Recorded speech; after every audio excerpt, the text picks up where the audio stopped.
I would say out of all the things that I'm expert in, I think the number one thing is in fatigue. That's definitely a certification that you can't get from any university. You have to get it from the School of Hard Knocks. But I personally have been so tired for so many years and then overcame that fatigue and then helped tens of thousands of people. So I'm going to tell you right now, I'm going to show you how to get your energy back. I was doing all the wrong things. I was trying to take all these pills and vitamins, but there was something else underneath my fatigue that I was missing. And until years later, when I finally figured it out, it was like I took a helmet off my head and I finally woke up.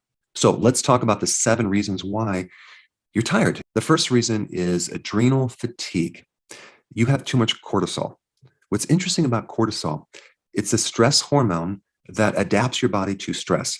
And under stress, your body switches to running on glucose. Despite what your diet is, if you have too much stress, your body's going to basically run on glucose. This is why there's another name for cortisol, glucocorticoid. Okay, it's a glucocorticoid. It's a glucose type hormone meant for short-term energy. It's supposed to give you energy, but it ends up making you tired because it's going to mobilize a lot of glucose that's stored in your liver. And it's also going to make glucose out of protein and fat. That's called gluconeogenesis. So here you are having all this glucose flowing through your bloodstream, and then your blood sugar is going to increase, and then insulin's going to come in there and push it down. So when you go through chronic stress, that's when things start to go downhill, and all that glucose will just make you thoroughly exhausted. All right, so the more stress you have, the more your body runs on sugar. Now, there's a little gland in the brain called amygdala, and it's very similar to the adrenal glands on top of the kidney, but it works on your brain. In other words, it addresses a certain type of stress in your brain. And that specific stress is a fear type stress. It's a fear response. So amygdala has everything to do with different shades of fear, whether it's a very high level fear like you're shy to a major panic attack or you're terrified, or right in the middle, you have anxiety or you have worry. All those are fear states. And so anytime you have a fear state, the amygdala is involved, and it's going to affect a lot of different biological processes, like your ability to sleep, like your ability to get into a calm state. And anything that's related to fear is going to get you to avoid that fear. You probably heard of the saying, you must face your fears, right? Well, when you face your fears, they no longer are fears, because fear is about avoiding something. And as soon as you don't avoid it and you face it, you don't have it anymore. But the best remedies for an adrenal stress situation or an overactive amygdala would be to take vitamin B1, okay? Good amounts of B1 in the form of nutritional yeast. That is going to make you feel very calm. Now, some other things you can do is take ashwagandha. I have some more information on that in a link down below. But ashwagandha is an adaptogen. It increases your tolerance to stress. There's many other herbs that are adaptogens, but ashwagandha is one of the top herbs. And then we have sleep. More sleep, better control over your stress, better adrenal function. And I will get to sleep in a second. But the last thing I want to mention is physical work. That's a very great therapy for stress. Like any physical work that you can start doing, it will really help you release that stress. Now, exercise is okay, but physical work is a lot better, because physical work and also exercise helps to deplete that stress energy that tends to build up that prevents you from sleeping. All right, number 2. Sleep, okay? Poor sleep will make you tired. And many times you can't sleep because you have high cortisol because you're stressed, especially if it's between 12 midnight and 2 o'clock in the middle of the night. That is when you're supposed to have the lowest amount of cortisol. But if your adrenals are overactive, that's the time that you're most awake. And I had a problem with that for years until I figured things out. Now, one thing about sleep, there's a sleep hormone called melatonin. I recently did a very interesting video on melatonin because there's 2 types of melatonin. There's one type that's in your bloodstream and in the pineal gland, but there's another type of melatonin that is in all of your cells. It's deep in the cells. It's called a subcellular melatonin. And the way that you increase that melatonin is through infrared. Did you realize that over 50% of the sun rays are infrared? So that infrared is actually increasing melatonin in all of your body's cells, which will greatly help your sleep.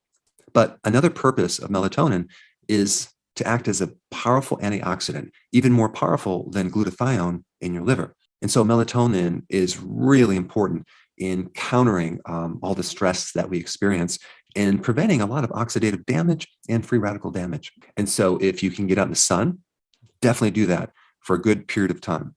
But if it's winter and you can't do that, you can also get infrared from a fireplace or a campfire or some candles or red light therapy.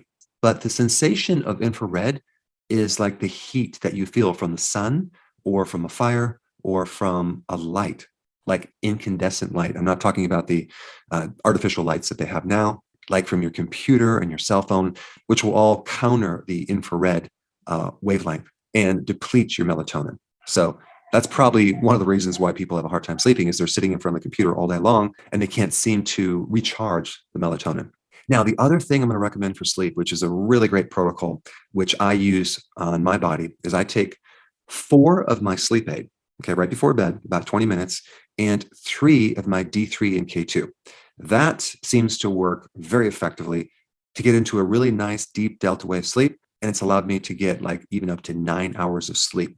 So I will use that when I need to sleep a little bit longer. But presently, my sleep cycles are in pretty good shape. Vitamin D3 helps to reset the sleep centers. It's great for jet lag, and it's very, very important in sleep cycles. And so taking vitamin D right before you go to bed is actually going to help you sleep. It's not going to wake you up. All right, number 3, post-viral syndrome, okay?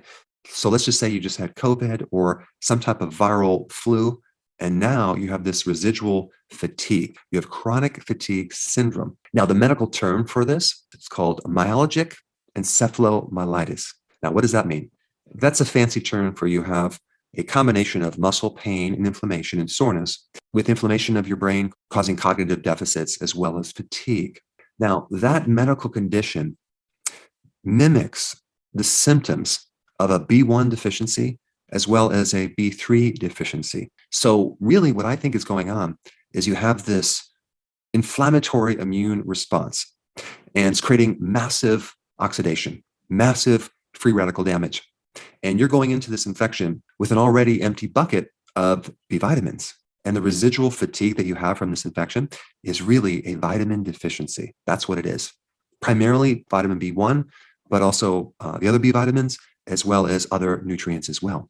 And so if you just had an infection and you start taking nutritional yeast and or B1, try to find a natural source, and you also took vitamin D3 with zinc, okay, you're going to start to have more energy. There's some other things that you can take too as powerful antioxidants like NAC, and not taking a melatonin, but being exposed to the infrared, which naturally increases melatonin, which I already mentioned is a very powerful antioxidant, probably even more powerful than glutathione. Now, the other point I want to bring up about viruses is that when you have existing viruses that are dormant in your body, they're called latent viruses. Okay, so you had an infection, let's say in high school, like Epstein-Barr virus, and then 20 years later, it comes out of remission. It usually comes out of remission when you experience stress, because cortisol is an immune suppressive hormone. So it actually lowers your immune system. This is why a lot of people are on prednisone for all sorts of infections, because it gets rid of the symptoms. But what it's really doing, it's wiping out the inflammation, but it's also wiping out the entire immune response. So when you have high levels of cortisol, your immune system temporarily goes to sleep and the door opens up for these viruses to come out and kick you when you're down. So if you have any type of post-viral symptoms, whether it's fatigue or whatever, do whatever you can to find the cause of your stress and try to get rid of it, because it's going to be really hard to get rid of that fatigue if you still have the stress situation that's unresolved. And unfortunately, losses can be a part of that as well. It's called bereavement. When you go through losses, the cortisol increases, the stress increases, and the viruses can come out and create all sorts of problems as well. So in that case, if you have that situation, definitely follow the things that I'm talking about: getting more sleep, getting more nutrition, getting IR, taking certain nutrients, etc. All right. Another cause of fatigue is having Lyme disease. And that comes from a spirochete, which is a type of bacteria that can go in your body and create an immune reaction. All of the symptoms from Lyme are actually coming from your own immune system trying to kill off this microbe, but it can't find it. So I recommend doing a natural type antibiotic. And that would be something like oregano, garlic, thyme, sage, things that are natural that can help boost your immune system, but without the side effects. Number 5, insulin resistance. Okay. If you're on a high carb diet, realize that your brain is going to be slightly more unconscious because that's what carbs do. They make your brain go to sleep. So you're going to definitely need a nap after you eat. When you go on a low carb diet, it actually wakes up your brain. You actually become more conscious. You are running your brain on ketones, which is a preferred fuel. And so if you haven't already gone on a ketogenic diet with intermittent fasting, that could create the biggest effect on your energy more than anything. And I did put a link down below for those of you that are new to that topic. All right, number 6, low stomach acids. If you don't have stomach acid, especially if you, as you get older and you lose the acidity in your stomach, you're not going to be able to absorb B12. You're not going to be able to absorb iron too well. Both of those conditions can cause anemia. You're not going to be able to break down protein too well. That can cause fatigue. You're going to be more susceptible to getting SIBO, small intestinal bacterial overgrowth. That can make you tired, not to mention all the digestive problems that you're going to have. Those can make you tired as well. And the simple remedy is a combination of apple cider vinegar and betaine hydrochloride. But just realize that you need to take a lot of it in the beginning. You may need to take 5 to 6 to 7 tablets right before you eat for some weeks before you really start to turn things around, because betaine hydrochloride is not a very concentrated amount of hydrochloric acid. It's a very weak type of acid that takes a while to build up. All right, and the last point I'm going to bring up is vitamin deficiencies. That can create fatigue. It's not as common, but it can create fatigue. And I just mentioned the B12, I just mentioned the iron, but I didn't mention potassium. In all of your cells, you have a sodium-potassium pump that generates electrical energy for your cells. So you need a lot of potassium to generate that energy. It's very easy to get sodium, but it's more difficult to get potassium. And the way you get that is through large amounts of salads. That's right. That can give you a lot of energy. So that's something, if you haven't done before, you might want to start increasing more salad to increase more potassium, as well as the next mineral, which is also involved in energy and ATP, which is magnesium. So you can get a lot of magnesium and potassium from having large salads. I notice on the days that I don't have a big salad, I'm a little more tired. Now, out of all the things you can do, the most important thing is to get your diet straightened out. I didn't know that in the past. And so I was trying to take all these vitamins and do all these different things on top of eating too many carbs. It never worked. So you need to get on keto and do intermittent fasting as a priority. Number 2, you want to work on your stress so you can then sleep. That's number 2, because they are connected. And then number 3, many times there could be some underlying residue from some post-infection, or you have this latent virus that is coming out of remission, in which case you need to take more B1, D3, zinc, and some of the other things that I recommend. All right, if you have not seen my video on melatonin, very important video, check it out right here.